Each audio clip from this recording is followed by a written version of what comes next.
नमस्कार दोस्तों, चलिए जानते हैं हरियाणा की 50 फटाफट बड़ी खबरों को सिर्फ 10 मिनट में। लेकिन उससे पहले यह वीडियो आप किस जगह से देख रहे हैं हमें कमेंट में जरूर बताएं। गुरुग्राम में नई सड़क बनाने की तैयारी है। इसके लिए सरकार ने 6 गांवों की करीब 276 एकड़ जमीन अधिग्रहण करने का नोटिफिकेशन जारी कर दिया है। इससे इलाके में ट्रैफिक की समस्या कम होगी और लोगों को आने जाने में आसानी मिलेगी। हालांकि किसानों में मुआवजे को लेकर चर्चा चल रही है। पुराने गुरुग्राम को मेट्रो से जोड़ने की योजना में सरकार ने बड़ा बदलाव किया है। अब नया रूट ऐसा चुना गया है जिससे लागत भी कम आए और काम जल्दी पूरा हो सके। अधिकारियों का कहना है कि इससे पुराने शहर के लोगों को सीधा फायदा मिलेगा। हरियाणा में किसानों के लिए फसल बीमा योजना को लेकर जानकारी आई है। कुछ चुनिंदा फसलों का बीमा कराया जा सकता है, लेकिन इसके लिए आखिरी तारीख तय कर दी गई है। किसान अगर समय रहते आवेदन कर लें तो नुकसान की भरपाई आसानी से मिल सकती है। करनाल में 40 पेड़ काटे जाने के मामले में सुप्रीम कोर्ट ने हरियाणा सरकार को फटकार लगाई है। कोर्ट ने साफ कहा है कि 3 महीने के भीतर ग्रीन बेल्ट को दोबारा विकसित किया जाए ताकि पर्यावरण को हुए नुकसान की भरपाई हो सके। हांसी को पूरी तरह जिला बनाने की मांग फिर तेज हो गई है। स्थानीय नेताओं का कहना है कि मुख्यमंत्री को इस लंबित मांग को पूरा करना चाहिए। लोगों को उम्मीद है कि जिला बनने से प्रशासनिक काम आसान होंगे और विकास को गति मिलेगी।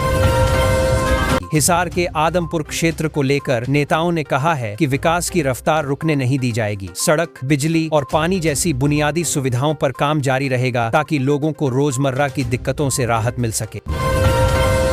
गुजवी प्रोवी में बीएससी नर्सिंग प्रोग्राम के लिए काउंसलिंग शेड्यूल जारी कर दिया गया है। जिन छात्रों ने आवेदन किया है उन्हें तय तारीख पर दस्तावेजों के साथ पहुंचना होगा ताकि दाखिले की प्रक्रिया समय पर पूरी हो सके।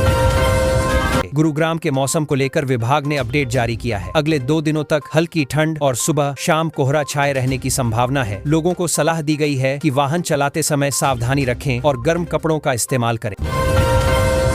दिल्ली मुंबई एक्सप्रेसवे पर सड़क हादसे में आरएसएस के मानेसर जिला कार्यवाह की मौत हो गई। बताया जा रहा है कि वे फॉर्च्यूनर गाड़ी से कोटा जा रहे थे। हादसे के बाद इलाके में शोक का माहौल है। गुरुग्राम में एक कंपनी का डाटा बेचने के आरोप में कर्मचारी समेत 2 लोगों को गिरफ्तार किया गया है। पुलिस के मुताबिक गोपनीय जानकारी बाहर बेचने की शिकायत मिली थी, जिसके बाद जांच कर कार्रवाई की गई।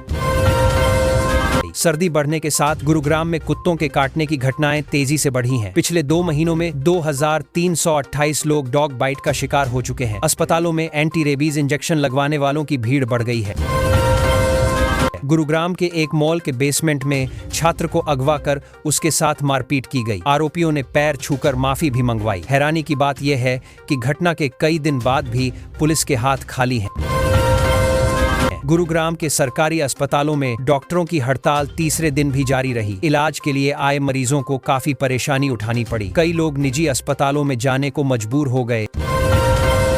4 दिन की हड़ताल खत्म होने के बाद अस्पतालों में मरीजों की भीड़ अचानक बढ़ गई। डॉक्टरों को लगातार काम करना पड़ रहा है और ओपीडी में लंबी कतारें लग रही हैं, जिससे मरीजों को घंटों इंतजार करना पड़ रहा है। इलाज के लिए अस्पतालों में लोगों को घंटों लाइन में खड़ा रहना पड़ रहा है। मरीजों का कहना है कि डॉक्टर कम हैं और मरीज ज्यादा, इसलिए व्यवस्था संभालना मुश्किल हो रहा है। गुरुग्राम में यातायात नियम तोड़ने वालों पर कार्रवाई तेज की गई है। पुलिस ने अलग अलग मामलों में 7.25 लाख रुपए से ज्यादा का जुर्माना वसूला है। लोगों से नियमों का पालन करने की अपील की गई है। गुरुग्राम में ईडी ने प्रोबो मीडिया टेक्नोलॉजीज की 117.41 करोड़ रुपए की संपत्ति कुर्क की है। मामला मनी लॉन्ड्रिंग से जुड़ा बताया जा रहा है और जांच एजेंसी आगे की कार्रवाई में जुटी है। हरियाणा में पशुओं में लंपी बीमारी का संक्रमण बढ़ता जा रहा है। वैज्ञानिकों ने एडवाइजरी जारी कर पशुपालकों को सतर्क रहने को कहा है ताकि समय रहते बीमारी पर काबू पाया जा सके। हिसार पहुंची महिला आयोग की चेयरपर्सन ने नर्सिंग कॉलेज मामले की सुनवाई की। पीड़ित पक्ष की शिकायतें सुनी गईं और अधिकारियों को निष्पक्ष जांच के निर्देश दिए गए। रिलूराम पूनिया मर्डर केस में सोनिया और संजीव की रिहाई याचिका मंजूर होने से परिवार में तनाव बढ़ गया है। आशंका जताई जा रही है कि आगे चलकर प्रॉपर्टी विवाद और गहरा सकता है। रोहित धनखड़ हत्याकांड में पुलिस ने 2 मुख्य आरोपियों को बेंगलुरु से गिरफ्तार कर लिया है। यह कार्रवाई महापंचायत से पहले की गई, जिससे इलाके में कानून व्यवस्था को लेकर सख्ती दिखाई दे रही है। सूट बूट पहनकर सगाई समारोह में आए मेहमान दरअसल चोर निकले। गुरुग्राम में इस घटना में लाखों रुपए का कैश और गहने चोरी हो गए। बाद में जब जांच हुई तो सच्चाई सामने आई। केरल लोकल बॉडी चुनाव को बीजेपी के लिए काफी अहम माना जा रहा है। पार्टी यहां अपनी पकड़ मजबूत करने की रणनीति पर काम कर रही है ताकि भविष्य की राजनीति में इसका फायदा मिल सके। तेज प्रताप यादव ने बड़ा ऐलान करते हुए कहा है कि बिहार के बाद अब वे 2 अन्य राज्यों में भी विधानसभा चुनाव लड़ेंगे। उनके इस बयान से राजनीतिक हलचल तेज हो गई है। हरियाणा में सरकार अब एक खास योजना लेकर आ रही है जिसमें घर की छत या गमलों में ही लोग फल सब्जियां उगा सकेंगे। इससे घर का खर्च भी बचेगा और साफ सुथरा खाना भी मिलेगा। सरकार इसके लिए लोगों को तरीका, ट्रेनिंग और कुछ मदद भी देने वाली है ताकि ज्यादा लोग इसे अपनाएं। हरियाणा में किसानों के लिए बड़ी राहत वाली खबर है। 6 लाख से ज्यादा किसानों का ब्याज पूरी तरह माफ कर दिया गया है और 53,000 किसानों को फसल नुकसान का मुआवजा भी मिल रहा है। सरकार कह रही है कि इससे किसानों पर चढ़ा बोझ थोड़ा हल्का होगा और अगली फसल की तैयारी में आसानी होगी। हरियाणा के गरीब परिवारों के लिए भी अच्छी खबर है। सोनीपत में करीब 509 परिवारों को जल्द ही नए मकान आवंटित किए जाएंगे। सरकार का कहना है कि जिन लोगों के पास पक्का घर नहीं था, अब उन्हें एक स्थायी ठिकाना मिलेगा जिससे उनकी जिंदगी थोड़ी आसान बनने की उम्मीद है। हरियाणा में नए साल से राशन लेने का तरीका बदलने वाला है। सरकार ने डिपो पर नया सिस्टम मंजूर किया है जिसमें लोगों को और पारदर्शी तरीके से राशन मिलेगा। अब पूरी प्रक्रिया डिजिटल होगी ताकि गड़बड़ियां कम हों और हर व्यक्ति को उसका सही हिस्सा आसानी से मिल सके।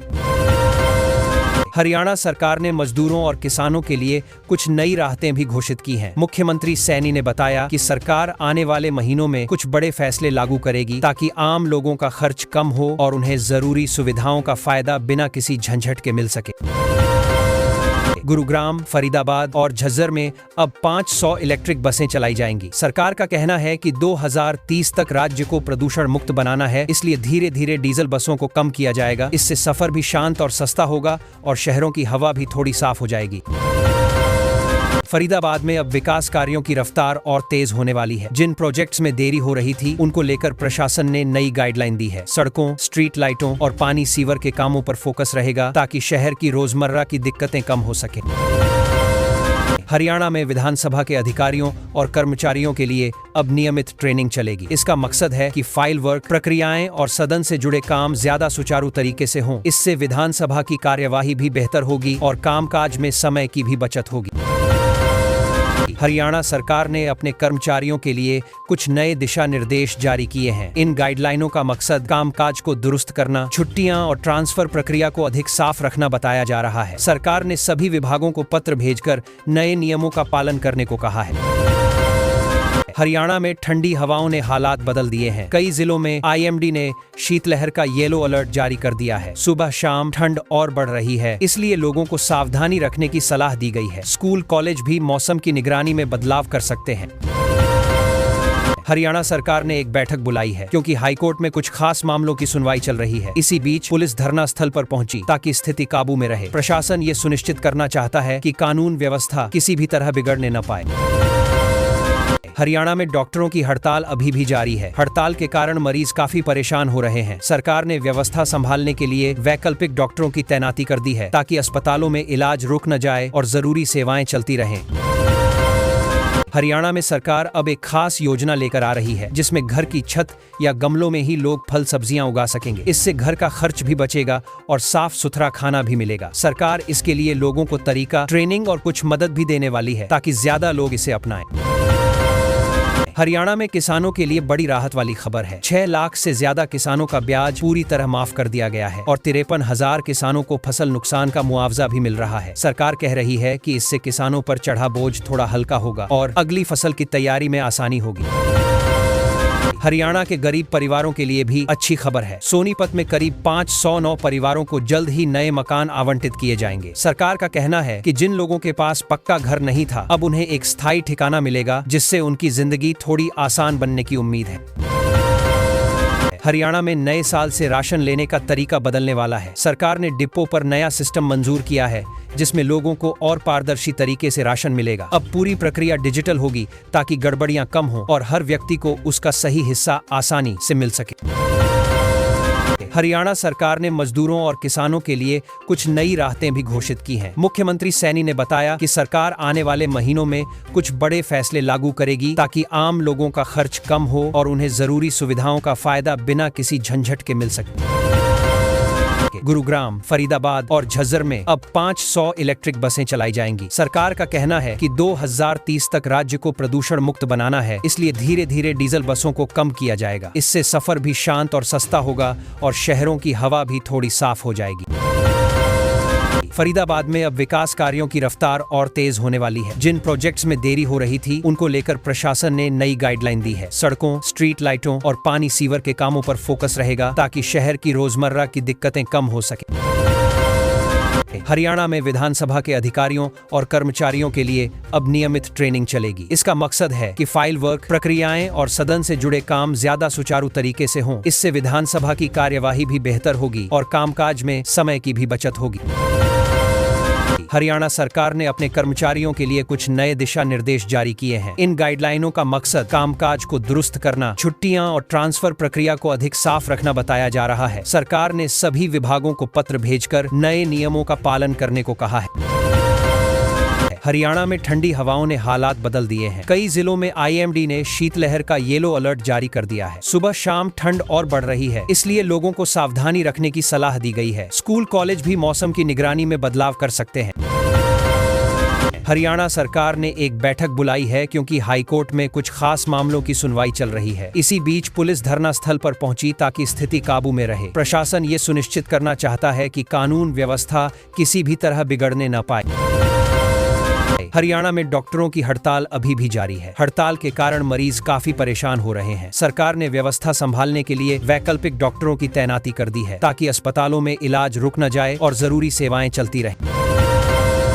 हरियाणा में किसानों के लिए सरकार ने बड़ा फैसला किया है। बारिश से जिन किसानों की फसल खराब हुई थी, उन्हें अब लगभग 53,000 किसानों को 116 करोड़ रुपए का मुआवजा दिया जाएगा। सरकार कह रही है कि किसानों को नुकसान की भरपाई जल्द कर दी जाएगी ताकि अगली फसल की तैयारी में दिक्कत न हो।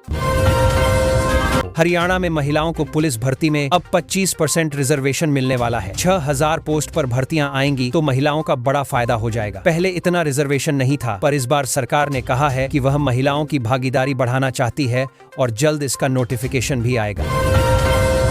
हरियाणा के शहरों के विकास के लिए सरकार ने 1,700 करोड़ की राशि जारी कर दी है। मुख्यमंत्री ने कहा कि इससे सड़कों, पार्कों, ड्रेनेज और बाकी शहरी सुविधाओं में सुधार होगा। शहरों में रहने वालों को काफी आराम मिलेगा। इस पैसे से पुराने प्रोजेक्ट भी रफ्तार पकड़ेंगे। दिल्ली की ठंड पर मौसम विभाग का कहना है कि अब तक तो ठंड हल्की रही, लेकिन अगले हफ्ते से असली कड़क ठंड शुरू हो सकती है। हवा की दिशा बदलते ही तापमान तेजी से गिरेगा। लोग अभी से तैयारी कर लें क्योंकि दिसंबर का दूसरा हफ्ता काफी ठंडा रहने वाला है।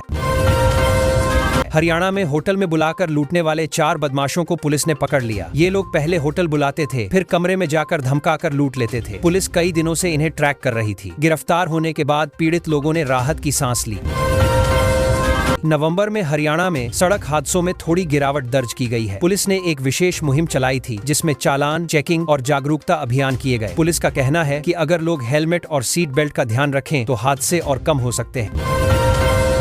हरियाणा के कई विधायकों और मंत्रियों ने दिल्ली जाकर लोकसभा की कार्यवाही देखी। उनका कहना था कि संसद कैसे चलती है, यह करीब से समझने का मौका मिला। कई नए सांसदों से भी मुलाकात हुई। इस दौरे को वे एक सीखने वाला अनुभव बता रहे हैं। राजस्थान से सटे हरियाणा के 6 जिलों में पारा 5 डिग्री तक पहुंच गया है। 12 दिसंबर से मौसम फिर बदलने की उम्मीद है। ठंडी हवाएं और तेज होंगी। लोग सुबह शाम ठिठुर रहे हैं। मौसम विभाग ने सलाह दी है कि बुजुर्ग और बच्चे ज्यादा सावधानी रखें।